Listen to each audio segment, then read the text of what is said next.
Greetings and welcome to another edition of The Great Goddess. Praise be to Goddess. Praise be to Goddess.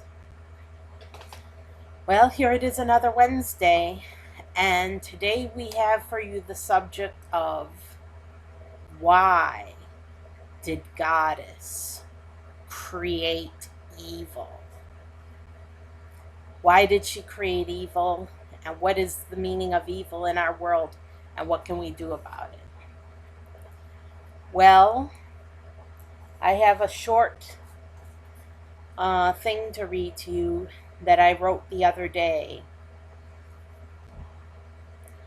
Goddess created evil out of her infinite creativity. And this is something important to note because we wonder why there's evil, and we don't realize sometimes that Goddess is infinitely creative. She created everything, and even things we've never seen before she created.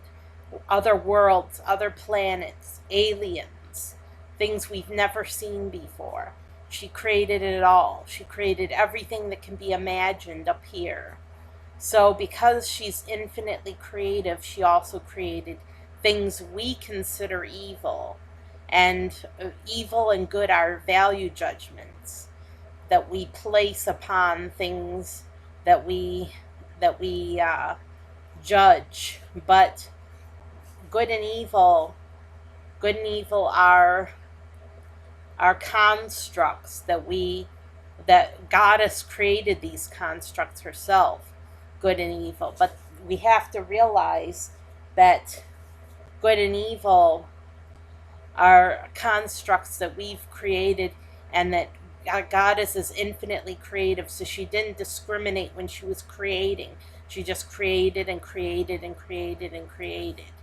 She didn't say, no, I won't create this, or no, I won't create that. She just created and created and created. So she created everything in her infinite creativity, and evil was one of the things that she created, but it was not labeled as evil when she created it. She judged it later and decided that some of the things that she had created were evil.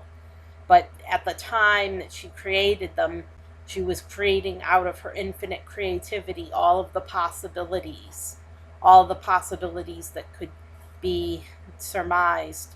And so, because she created all of the possibilities that could be surmised, she created evil out of her infinite creativity. So that's one thing to note. Okay, so Goddess is good because she always chooses good over evil. And this is another thing to note. She always chooses good over evil. So because Goddess has chosen good over evil, always, she is good. And if she gave us our free will choice, because having free will is good, ultimately good. Even though we could choose evil, it's ultimately good for us to have free will. So it was good for her to give us our free will, because then we can choose good over evil. The atheist raises some tough problems over the nature of God and the universe, but I think it is best solved by future generations of thinkers. Some of them are false dilemmas, in my opinion, such as the one requiring God to be perfectly good while having a plan that requires an abundance of evil. Goddess has a very simple plan for us. Her plan is very simple. Very simple. It's not complicated at all. Her only plan is that we exercise our free will in the company of other human beings. So that's her only plan. We exercise our free will in the company of other human beings, and that's the plan. If that involves evil, then so be it. Goddess's plan is good because it allows us to live out our karma. That doesn't justify murder, of course, because Goddess never asked us to commit murder. Murder is wrong for so many reasons, which are universal principles that Goddess came up with. Even if we go to paradise, which isn't certain, murder is still wrong because we lose our whole life on earth that we worked so hard for. We lose all the good works we would have done and all our loved ones still on earth. So murder is most definitely wrong. Some who are murdered will have to start again from the beginning. Even the loss of a perfect saint is a great loss to the world. And as noted before, not all murders will be a person's karma, but just a random senseless act by a fanatical person. So the atheist's argument that murder isn't wrong if there's a God falls flat. This was an argument I heard online. Atheist made the argument that if there's a God, that murder isn't wrong because the person is going to be sent to paradise, and what's a few short years on earth compared to infinity. But that was just one person's viewpoint, one argument, and they didn't cover all of these arguments that I have here. They didn't cover the loss of your hard work, all your hard work working to create a life for yourself and for your family, losing all the good work you would have done, losing all your loved ones. They didn't mention any of that. None of that was important to this atheist. So they didn't take into account all the bad things that go along with murder, plus the violence of the act. Think of the violence of the act and how brutal it is and how painful it is. So that was another thing.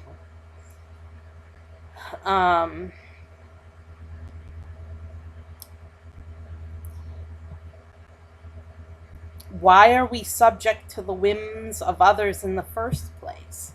By whims, I mean a whim to commit murder, or a whim to rape, or a whim to rob, or a whim to cheat. Just by whim I mean people's free will choices that they make every day. Why are we subject to their whims? Why are we subject to people's whims, the whims of others in the first place? It's because of wrongs committed by us in a time before we were born. In other words, it's our karma. Now, this is something a lot of people don't understand. They don't understand, why do we have this karma? Why do we have to go through with this? Why? That's because they can't remember. Goddess chose for us to not remember our past when we are born, so we'll have a clean slate to work off of and get a fresh chance. Every new life is a fresh chance. So that's what she wanted us to have. She wanted us to have a fresh chance to start brand new. And because of that, because we can't remember, we think life is unfair. But in fact, it's very fair because it's our karma to be subject to the whims of others because of things we did in our past that we can't remember. Even things we did in a time before we were born. Those who committed violence will be subject to violence. Goddess isn't unfair. Humans can be unfair, however. If that makes Goddess unfair, then so be it. But she really isn't unfair. We take the risks of a physical life on Earth in order to neutralize our karma from the past. That's what it really boils down to. So this is the summation of of my point is that we have karma from the past that we cannot remember. And this karma causes us to have problems in the present that we don't understand why we're having problems. And it's because of our karma from the past. It's because of our past lives and things we've done in a past life. So not everything that happens to us is our karma, okay? We're subject to the whims of others, so people are going to be aggravated and do things that are done out of frustration, using us as their victims. They'll single us out for attack, and it's just a whim. It's just their whim, and it's not our karma. But our karma is to be subject to the whims of others because of deeds we did in the past, and we're here to learn how to act and how to live, and to learn right from wrong, and to learn to choose good over evil. So those are things we're here to learn. And other people do things that can be quite frustrating. They're starting new karma all the time. They're doing new assaults on us every day. But we have to learn to roll with the punches, because it's our karma to be subject to their whims because of our past. So we will learn in time to roll with the punches, and we will learn to accept our karma as part of why we get mistreated in this life. I'm Sarah Jane Alpha Wolf, signing off. Have a great week and take care.